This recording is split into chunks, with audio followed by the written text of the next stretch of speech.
अस्सलाम वालेकुम everyone, I hope you are doing great. Welcome in part 2 क्योंकि आपके बहुत से सवाल रहते थे आंसर करने के लिए and I thought why not make it. Also light इतनी अच्छी नहीं है क्योंकि बाहर बारिश हो रही है, लाइट नहीं है तो still I had to manage somehow, तो I am here.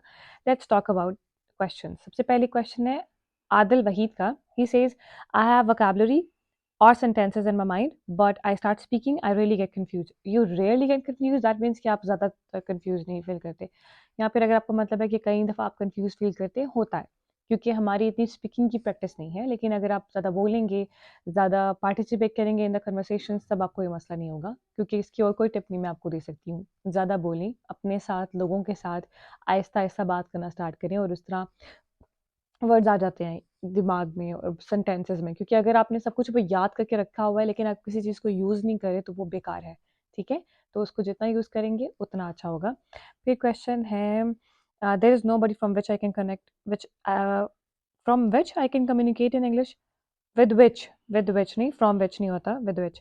With whom हो सकता है, with whom I can. Okay, so what should I do? Now kindly suggest me. Honestly, if you don't have friends, if you don't have communication course अगर आप लेना नहीं चाहते जिस तरह हम ऑफर कर रहे हैं, अगर आप ये सब चीज़ें नहीं करना चाहते और आपके पास सच में कोई नहीं है, then you have yourself to talk to। तो आप ये आराम से कर सकते हैं, खुद से बात करें, रिकॉर्ड करें, खुद को सुने and keep reading. I think reading बहुत हेल्प करती है इस तरह की चीज़ों में, क्योंकि आप ऊंचा पढ़ते हैं, राइट? वो आपको खुद को सुनाई देती है, तो वो एक किस्म की स्पीकिंग की प्रैक्टिस हो रही होती है साथ साथ। आपको खुद समझ आ रहा होता है कि मैं कितनी मिस्टेक कर रहा हूँ, कितनी नहीं। Anyways, now let's move on to the next one. Also, that can be better for all the students. Yes, Sahil, that's what I did. Thank you so much. And निहाल कहते हैं why verbs are irritating। वो irritating नहीं है, honestly लगते हैं शुरू शुरू में, लेकिन आपको एक चीज़ ध्यान देनी है कि आप स्टार्ट करें प्रेजेंट के वर्ब से, कि प्रेजेंट में आप अपने आप को कोई बात कह सकते हैं या नहीं, ठीक है? फिर पास्ट में मोस्टली लोग पास्ट की बहुत गलतियां करते हैं और जब भी पास्ट के बारे में बात करते हैं तो वो प्रेजेंट वर्ब्स यूज करते हैं। तो क्या करें, एकदम से सब पे जंप मत करें, सबसे पहले पास्ट पे आते हैं कि व्हेन आई वाज दिस और दिस, आई वेंट देयर और all of these, I played, I ran, all of these. तो तब आपको वो आ गया, तब आप ग्रेजुअली जंप करें। हमारी गलती होती है कि हम तीनों सिचुएशंस की एक साथ याद करें कि वर्ब में क्या कहते हैं, प्रेजेंट में क्या कहते हैं, इसमें क्या कहते हैं। नहीं, स्लो डाउन, आराम आराम से करें, पहले पास्ट की तैयारी करें, फिर प्रेजेंट में आए, फिर फ्यूचर में जाए। इस तरह आहिस्ता आपको इरिटेटिंग नहीं लगेंगे। शेख कहते हैं how to fully understand fast English speakers without subtitles in movies और TV series. Sheikh, that's a good question. By the way, आप क्वेश्चन पढ़ सकते हैं, मैंने बहुत तेजी में पढ़ा है और आहिस्ता भी। और ये आप कैसे इंप्रूव कर सकते हैं, आप ज़्यादा से ज़्यादा लिसनिंग आप सुने। जिस तरह मैं आपको एक छोटी सी एग्जांपल देती हूँ, मेरे साथ मेरे पास शायद बहुत ज़्यादा टिप्स ना हो उसके बारे में।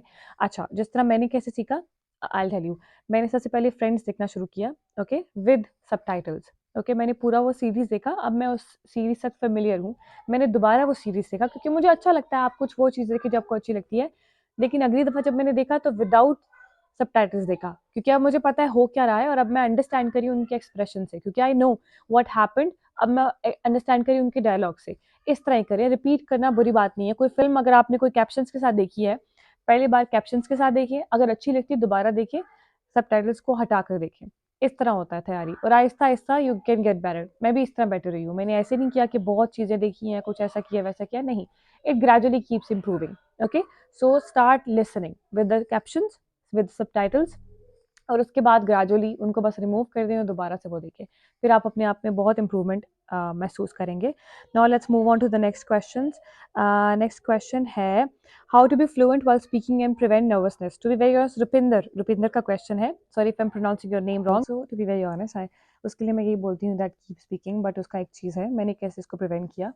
आई was one of that person who use to get nervous a lot. तो मैंने इसको कैसे इम्प्रूव किया, दैट मैंने अपनी जो ज़ुबान कह लें, पंजाबी आपकी ज़ुबान है, उर्दू है, हिंदी है, और उनके साथ साथ इंग्लिश को यूज़ करना स्टार्ट किया, मिक्स स्टार्ट किया। बजाय इसके कि एकदम से इंग्लिश पे जंप मत करें, आहिस्ता आहिस्ता you have to mix both of them together. तो वो आपके लिए बहुत कंफर्टेबल हो जाता है। आप बोल रहे हैं स्टाइल से, आप अंदर पंजाबी भी बांधे पे हो, and you are speaking in Urdu as well, and then you are speaking in English as well at the same time. तो वो क्या होता है कि बहुत यूज़फुल हो जाता है। तो आहिस्ता आहिस्ता आप एक ज़ुबान को थोड़ा साइड पे करते हैं और दूसरी पे ग्रिप आ जाती है। तो this is how which is the best way which has worked for me. और साथ साथ बोलते रहें, आ जाएगा, फ्लुएंसी आ जाती है। अगला क्वेश्चन है फराज का। वो कहते हैं how IELTS is useful to me except getting admission in a form. IELTS बहुत यूज़फुल है। आइल्स आपको ऑर्गेनाइज होना सिखाता है। उसके पार्ट 1 में आपको सिखाया जाता है स्पीकिंग के, कि आंसर शॉर्ट देना है बट मुकम्मल देना है। पार्ट 2 सिखाया जाता है कि कोई भी बात अगर बोलनी है, अगर लेंथ में बोलनी है तो एटलीस्ट उसकी इन्फॉर्मेशन 2 मिनट के अंदर अंदर उसको कंपाइल कर देना है, बजाय इसके कि बहुत ज़्यादा बोलते रहो 6-7 मिनट के लिए। 2 मिनट के लिए उतना बोलो कि वो सूटेबल भी हो, आंसर भी हो जाए, क्वेश्चन का पूरा कंप्लीट आंसर भी हो जाए, डिटेल्स भी परफेक्ट हो, और फिर चुप भी हो जाओ। तो ये हमें आइल्स सिखाता है। और फिर पार्ट 3 में भी बहुत ओपिनियनेटेड क्वेश्चन सिखाता है कि अगर कोई ओपिनियन टाइप क्वेश्चन है तो आपने कितनी डिटेल रखनी है, कितना बोलना है। और ऊपर से writing, of course writing can be helpful in many expect. आपको ईमेल लिखने में, आपको जनरल, आप जो छोटी छोटी डेली मिस्टेक करते हैं अपने कॉमास की या किसी भी वर्ड की, वो आपको आइल्स के एक कोर्स से सारी समझ आ सकती है, क्योंकि वो सारा निचोड़ होता है इंग्लिश का। फिर रीडिंग और लिसनिंग, आई मीन वो इतनी इंपॉर्टेंट नहीं होते, लेकिन सेम थिंग, लेकिन हर चीज़ बहुत इंपॉर्टेंट होती है। एनीवे, सो अगला सवाल है दुआ का, when is your next business communication demo session? I texted on WhatsApp but no reply. To be very honest, we had to cut the business communication course in this time, because उसके students बहुत ज़्यादा कम आ रहे हैं। तो for that reason we are not offering that at the moment, but अगर request ज़्यादा हो गई तो हम ज़रूर वो ऑफर ज़रूर करेंगे इंशाल्लाह। नेक्स्ट है, can we interact a little, is this sentence correct sentence? Can we interact a little? ठीक है। आगे है अंडरस्टैंड, रिजॉल्व का है। वो कहते हैं understand but can speak, that's confidence, low self esteem. हम सब ने किया हुआ है, हम सब अंडरस्टैंड कर सकते हैं, राइटिंग आती है, रीडिंग आती है, सब कुछ आता है, बट स्पीकिंग नहीं आती, क्योंकि प्रैक्टिस नहीं है, बोलते नहीं है। तो जो मैंने बिगनिंग में एग्जांपल दी है अभी थोड़ी देर पहले, कि आप मिक्स करें उर्दू इंग्लिश को, दोनों साथ में बोलना स्टार्ट करें, मुझे बिल्कुल कॉन्फिडेंस नहीं था, क्योंकि मुझे लगता था इंग्लिश मतलब इंग्लिश में बात करनी है, but then I said no no no, आहिस्ता, one step at a time. तो मैंने उर्दू इंग्लिश दोनों को मिक्स करना स्टार्ट किया, उस तरह आप कॉन्फिडेंट हो जाते हैं, और फिर आहिस्ता आहिस्ता आप इम्प्रूव करना स्टार्ट हो जाते हैं। तो ये एक बहुत एक बेहतर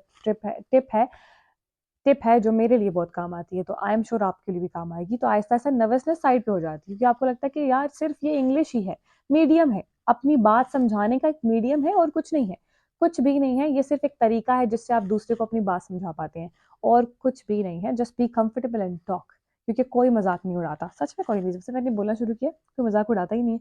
मेरे माइंड में था कि मजाक उड़ाते हैं सब, लेकिन कोई नहीं उड़ाता। एक सवाल है, अब 2-3 सवाल आस्क करूँगी, क्योंकि I am gonna wind it up really soon.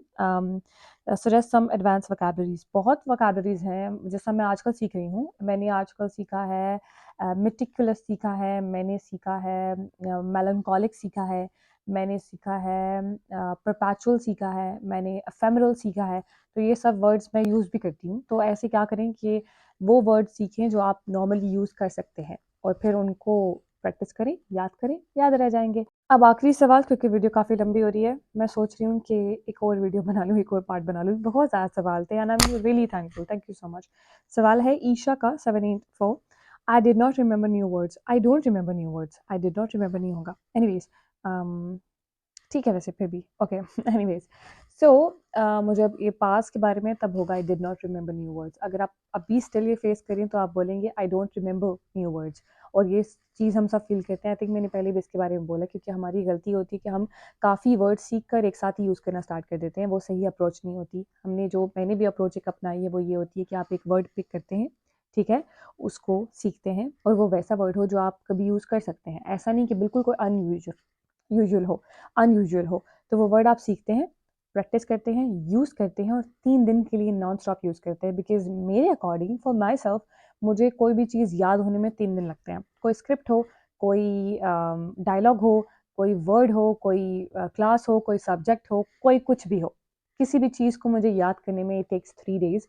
And मुझे आपका नहीं पता, लेकिन इट वर्क्स फॉर मी। तो मुझे आहिस्ता आहिस्ता वो बिल्डअप करने में टाइम लगा। अब आपको आपके लिए जानना पड़ेगा कि आपको कितने दिन लगते हैं।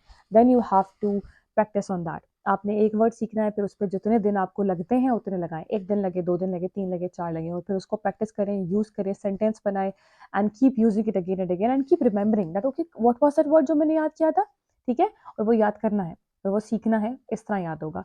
तो बाकी और कोई साइकोलॉजी नहीं होती कि ये तरीका है, वो तरीका है, नोट्स पे लिख लें, ये कर ले, वो कर ले। नोट्स पे लिख के भी तो आपको बाद में जाके नोट्स पे जाना पड़ेगा ना ढूंढने के लिए, ठीक है। माइंड में लिखना है, माइंड में याद करना है, उसका तरीका सिर्फ ये होता है। I hope you understood by the way, and I had to make this video short क्योंकि पहले काफ़ी लॉन्ग हो गई थी। I will make sure that मैं पार्ट 3 इसका ज़रूर बनाऊँ ताकि और लोगों की हेल्प हो सके। Thank you so much for the questions, और आइंदा भी आप ऐसे सवाल करते रहें, that would be a huge honour for me. Thank you so much for watching the video and stay tuned. अल्लाह हाफ़िज़।